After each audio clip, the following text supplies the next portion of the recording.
Floodlight Control. Is your council making the most of the available technologies?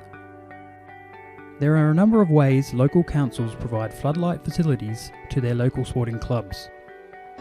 Completely free, through a booking system with fixed cost, or using a token system.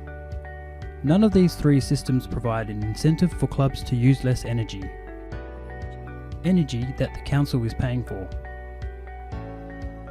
In designing our new Floodlight Controller, we wanted to include all of the following. An incentive for sporting clubs to use less energy by being selective in the light intensity. Provide councils with detailed information of who is using the lights and for how long. Make maintenance easier by reporting on a faulty light. Reduce admin expenditure by providing prepaid access cards. Allow for remote access for council personnel. This is what we have created. A system that measures the complete energy consumption of the selected lights. A colour touchscreen that provides access for light pole and light intensity selection by the end user. A new unit of measure that includes electricity cost, lamp replacement cost, and maintenance.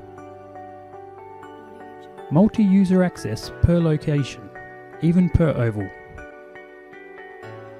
Dedicated app for the management of the access cards. Detailed display of the cost per night as well as the remaining credit on the prepaid card. Mobile phone access by end users for credit check and for operation by council staff.